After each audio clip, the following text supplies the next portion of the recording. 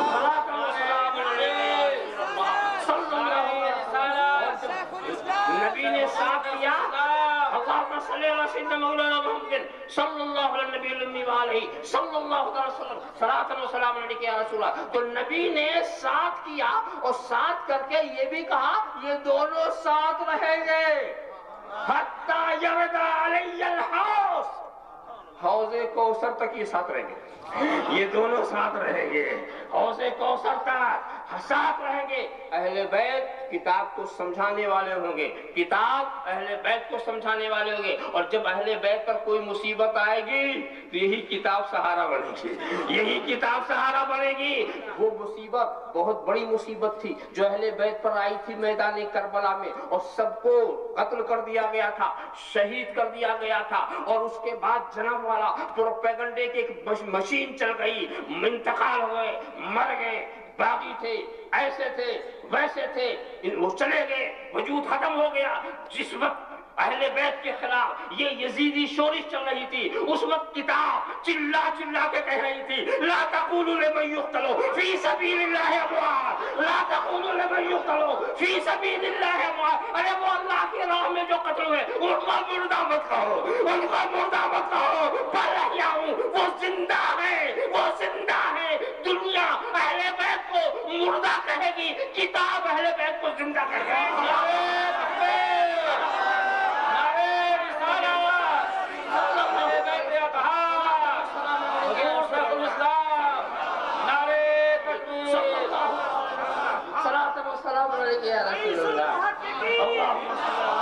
سیدنا مولانا محمد وعلى سيدنا مولانا محمد كما تحب وترضى به صلی اللہ علیہ نبی الامی وآلہ صلی اللہ تعالی وسلم صلاۃ و سلام علیک یا رسول اللہ۔ دیکھا، اسی لیے ضروری ہے کہ کتاب کے ساتھ معلم ہو۔ اچھا، ایک بات میں نے سوچا کہ نبی نے صحابہ کی بھی تعریف کی ہے، بہت شاندار تعریف کی ہے، اصحابی کا نجوم، میرے صحابہ ستاروں کی طرح ہے، بِأَيِّهِمْ اقْتَدَيْتُمْ اهْتَدَيْتُمْ، جس کی بھی پیروی کرو گے ہدایت پاؤ گے۔ یہ ستارہ ہے، یہ ستارہ۔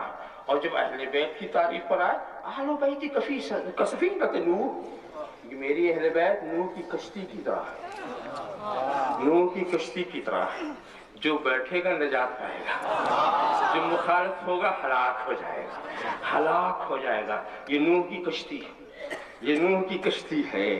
یہ تو آپ دیکھتے ہوں گے کہ بیٹھتا کون ہے، اترتا کون، بیٹھے گا جو نجات پائے گا، اور جو ہلاک ہو جائے گا جو مخالفت کرے گا۔ تو میں یہ سوچ رہا تھا سرکار کے فرمانے کا منشا تو صحیح ہے کہ ستارے، ہدایت کے لیے ستاروں کی بھی ضرورت ہے اور کشتی کی بھی ضرورت ہے۔ آپ دریا میں راستہ تلاش کریں، آپ دریا پار کرنا چاہیں تو کشتی کی ضرورت ہے کہ نہیں؟ اچھا، آپ بیٹھ گئے، مگر سمتوں کو معلوم کرنے کے لیے ستارے کی ضرورت ہے، تو بیٹھو کشتی پر، نظر ہو ستاروں پر، بیٹھو کشتی پر، نظر ہو ستاروں پر۔ اگر تم ساحل پہ بیٹھ کے ستارہ دیکھتے رہے نہیں پہنچو گے، اور کشتی میں بیٹھ گئے ستارہ نہیں دیکھا تو نہیں پہنچوگے، ستاروں سے نظر ہٹا لیا تو پتہ نہیں کشتی کدھر چلی گئی۔ تو کس ستارے پہ نظر بھی ہو اور کشتی پر بھی ہو تو اس طرح سے دونوں کی ضرورت ثابت۔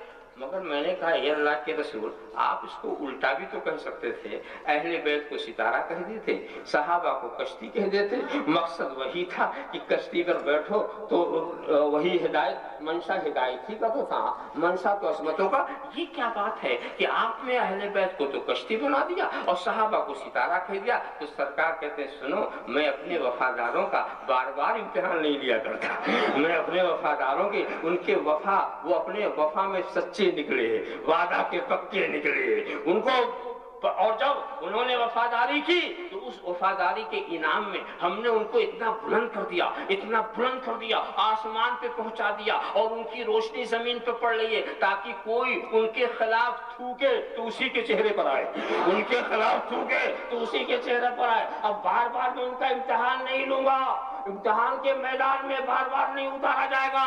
یہ بدر سے گزر چکے، یہ احد سے گزر چکے، یہ خیبر سے گزر چکے، یہ حنین سے گزر چکے، یہ اپنی وفا میں سچے ثابت ہو گئے۔ اب بار بار میں ان کا امتحان نہیں لوں گا۔ اب امتحان کے لیے میں اپنی اہل بیت کو پیش کر رہا ہوں، کشتی بنا کے دریا میں ڈالوں گا، کشتی بنا کے دریا میں ڈالوں گا۔ ہچکولے ان کو لگیں گے، کربلا کے واقعات ان پر آئیں گے، ہم نے کشتی بنا دیا ہے، ہم نے کشتی بنا دیا ہے۔ تو یہ سرکار کا انصاف تو دیکھو، اللہم صلی علی سیدنا مولانا محمد کما تحب و ترضی بان تصلی علیہ صلی اللہ تعالی وسلم صلاۃ و سلام علیک یا رسول اللہ۔ ہاں تو دوستو، بات یہی میں کر رہا تھا کہ صوفیہ کے ہاں ملفوظات، مکتوبات، کچھ صوفیہ ایسے بھی ہیں جنہوں نے کتابیں بھی بہت لکھی، اس میں یسوع دران بندہ نواز اور مخدوم سمنانی کا نام بڑا خصوصی ہے۔ حضرت مخدوم سمنانی کا طریقہ تھا کہ کہیں بھی چلے جاتے تھے تو جس علاقے میں جاتے تھے اسی زبان میں ایک کتاب لکھ کے چھوڑ دیتے تھے وہاں کی ہدایت کے لیے، وہاں کے مریدین کے لیے۔ تو اس طرح ان کی کتابوں کو، مگر اصل ان کا طریقہ کار جو تھا وہ کتابوں سے کسی کو ایمان والا نہیں بناتے تھے، بناتے تھے اپنے کردار سے، اپنی نگاہوں سے، وہ نگاہوں سے پلایا کرتے تھے۔ نگاہ، میں کہوں ایک کتاب میں لے کر آؤں، کافروں کی بھیڑ میں آؤں، ایک کتاب لے کر آؤں، جب تک سب کو سمجھاؤں تب وہ کچھ مانے گا نہ، اور اگر کچھ سمجھا نہ سکا اور سب پڑھ نہ سکے تو ایک بھی مسلمان نہیں ہوا۔ مگر بتاؤ، خواجہ اجمیری جب راجستھان کے کفرستان پر آئے تو کون سی کتاب لے کے آئے تھے؟ کون سی کتاب لے کر آئے تھے؟ اور 90 لاکھ کافر مسلمان، 90 لاکھ کافر مسلمان ہندوستان کے کفرستان کو اسلامستان بنانے والے ہمارے خواجہ اجمیری ہیں، ہمارے خواجہ اجمیری ہیں۔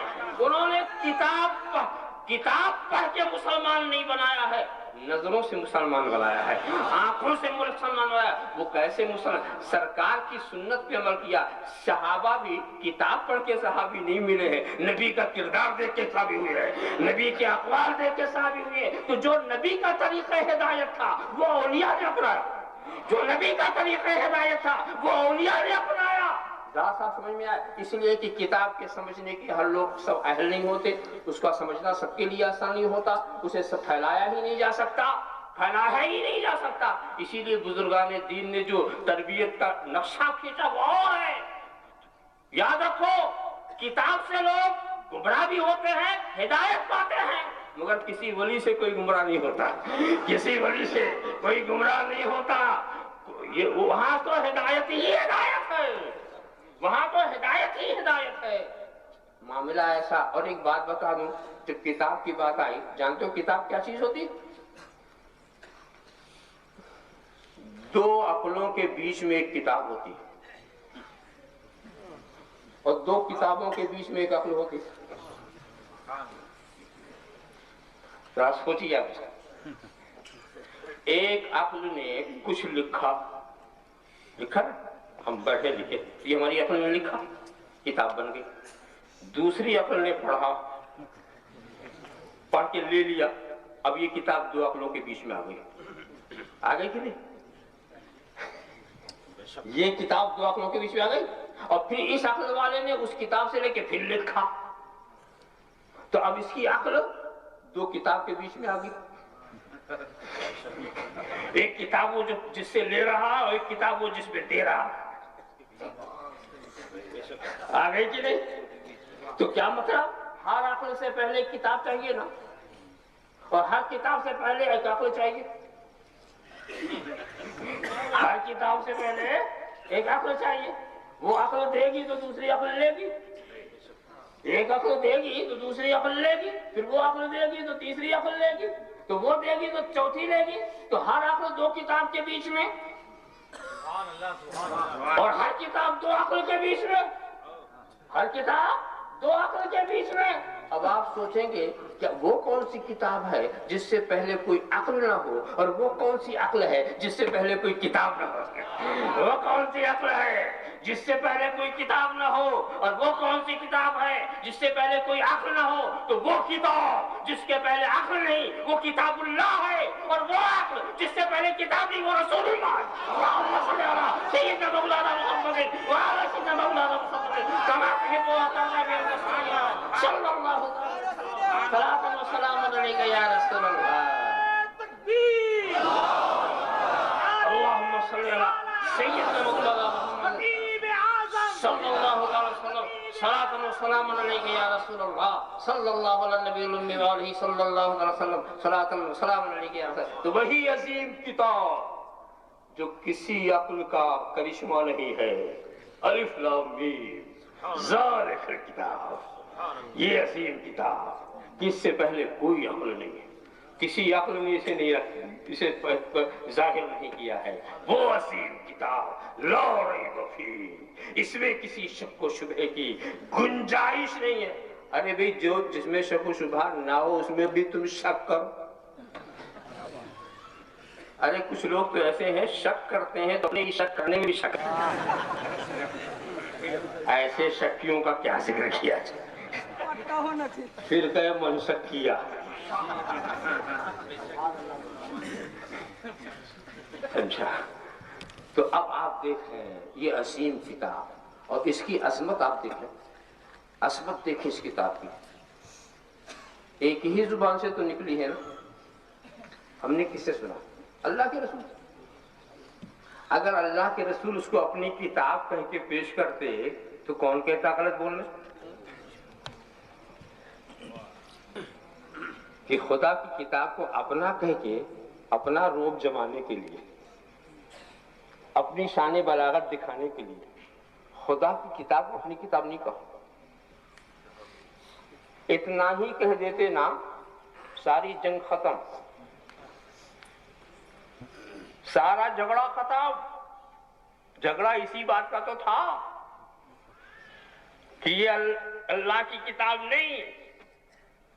رسول عربی اگر اس کو اپنی کتاب کہہ دیتے تو ٹھیک ہے، تمہارا خیال ایک نظریہ، سارے فلسفیوں کا کچھ نہ کچھ ہوتا، یہ بھی ایک علم ہے، اس کا ماننا کیا ضروری؟ مگر نبی کہتے نہیں ہے اللہ کی کتاب. اور لطف کی بات دیکھو، اسی نبی کی زبان سے دو کلام نکلتا اور دونوں کا معیار بلاغت الگ الگ، دونوں کا فصاحت کا انداز الگ الگ، دونوں کا لب و لہجہ الگ الگ. ایک وہ ہے جو ایسے اپنی کوئی نظیر نہیں رکھتا، کسی میں طاقت نہیں ہے کہ اس کا جواب دے سکے، ایسا فصیح، ایسا بلیغ. اور اسی زبان سے دوسرا کلام نکلتا اس کا حدیث کہتے ہیں، اور اسی زبان سے کتاب نکلتا اسے قرآن کہتے ہیں. زبان ایک ہے کلام دو ہے، زبان ایک ہے کلام دو ہے، اور دونوں کا رنگ الگ الگ ہے. ایک خالق کا کلام ہے، دوسرا مخلوق کا کلام ہے. مخلوق کا کلام خالق کے کلام کی طرح کبھی نہیں ہو سکتا. چیلنج کر دیا ہے قرآن نے. اگر تمہیں شک ہے ان کنتم فی ریب مما نزلنا علی عبدنا فاتوا بسورۃ من مثلہ، لاؤ تو ایک سورہ. دوستو اس وقت کے فصحا بلغا اگر ایک سورہ لا کے رکھ دیتے قرآن کا دعویٰ باطل ہو جاتا، اسلام ختم ہو جاتا. مگر دوستو تلوار چلانا آسان نظر آیا، مصیبتوں کے پہاڑ توڑنا آسان نظر آیا، قرآن کی سورے کا جواب لانا آسان نہیں دکھا، آسان نہیں دکھا۔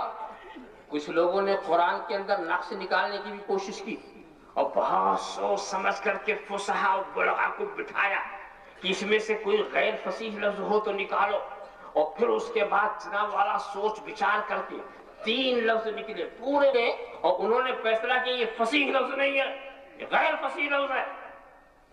کہا بس مل گیا، چلو رسول کے پاس، چلو نبی کے پاس۔ غیر فصیح کون سا لفظ نکلا؟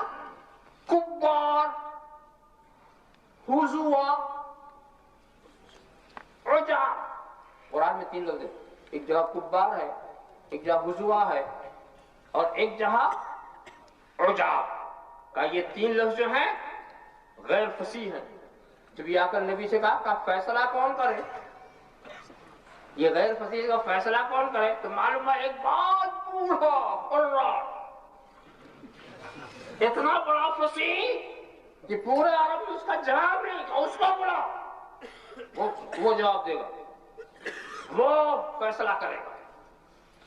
حضور نے اس کو طلب فرمایا، اس کو لایا، وجہ نہیں بتائی کیوں بلایا، وجہ نہیں بتائی کیوں بلایا۔ جب وہ بڈھا آیا تو حضور نے کہا بیٹھو، بیٹھ جاؤ، بیٹھ گیا، کہا کھڑے ہو جاؤ، پھر کھڑا ہو گیا، کہا بیٹھ جاؤ، پھر بیٹھ گیا، کھڑے ہو جاؤ۔ 2-3 بار کا اس کو غصہ آ گیا، بڈھے کو غصہ آ گیا، وہ سنا اور غصے میں کہتا ہے اتتخذنی حضوا وانا شیخ الکبار وہذا منک لشیء عجاب۔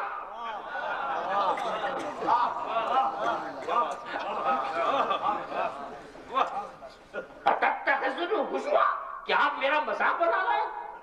وانا شیخ الکبار، میں ایک بوڑھا آدمی ہوں، وہذا منک لشیء عجاب، یہ تو بڑی عجیب بات ہے، آپ جیسے ایسا کرائیں۔ اب سارے سن کر خاموش بیٹھ گئے کہ وہ سارا لفظ وہ ایک ہی ساتھ میں بول رہے ہیں، جس کو ہم نے غیر فصیح کہا تھا وہ سارا لفظ ایک ہی ساتھ میں بول گیا۔ اب ہمت ہی نہیں پڑی کہ کیوں بلایا، بتایا جائے۔ تو سرکار نے کہا کہ ان لفظوں کی تحقیق انہیں مقصود تھی۔ اس نے کہا اس سے زیادہ فصیح تو کوئی لفظ ہی نہیں۔ یہ کتاب عظیم کتاب، اور سرکار کیا کہہ رہے ہیں؟ یہ اللہ کا کلام، اللہ کا کلام کہہ کے پیش کر رہے ہیں۔ آج تک کوئی شبہ اس پر ڈال نہیں سکا۔ ایک تو عجیب دلچسپ واقعہ، وہاں عرب میں ایک طریقہ یہ تھا کہ لوگ قصائد لکھ کر کے ٹانگ دیا کرتے تھے کعبے کی دیوار پر۔ تو جو بہت بڑا وہاں کا فصیح بلیغ وہ آتا تھا، دیکھتا تھا، چیک کرتا تھا، اور کہیں اگر اس کو اصلاح کرنی ہو تو کر دے، کچھ نوٹ لگانا ہو لگا دے۔ وہ جب قلم چلا دے تو اب اس کے بعد کوئی قلم نہیں چلا سکتا۔ تو صحابہ کرام کو بھی سوجھا ایک لطیفہ کہ آج اس کا امتحان لیا جائے بڈھے کا۔ تو کیا کیا، سورہ کوثر کے 3 آیتوں کو اس ڈھنگ سے رکھا جیسے کوئی مصرے رکھے جاتے ہیں۔ ایک تخفیف، انا اعطیناک الکوثر فصل لربک ونحر ان شانک هو الابتر۔ اب ایک چھوڑ دیا، 3 آیتیں، اور تختی پہ لگا کے لٹکا دیا۔ اب وہ آیا اپنے وقت پر، آ کر دیکھتے دیکھتے جب اس تختے پہنچا تو ٹھہر گیا، ٹھہر گیا، سوچتا رہا سوچتا رہا۔ اس کے بعد کچھ لکھا چلا گیا۔ اب صاحب فکر مند ہوئے کیا لکھا ہوگا اس نے، کیا لکھا ہوگا۔ خیر وہ تو چلا گیا، جانتے کیا لکھا تھا اس نے؟ سنیں، انا اعطیناک الکوثر فصل لربک وانحر ان هذا ليس من كلام البشر، ان هذا ليس من كلام البشر، یہ بشر کا کلام ہی نہیں ہے۔ سیدنا مولانا محمد وعلى الحمد كما تحب وترضى بأن تصلي عليه۔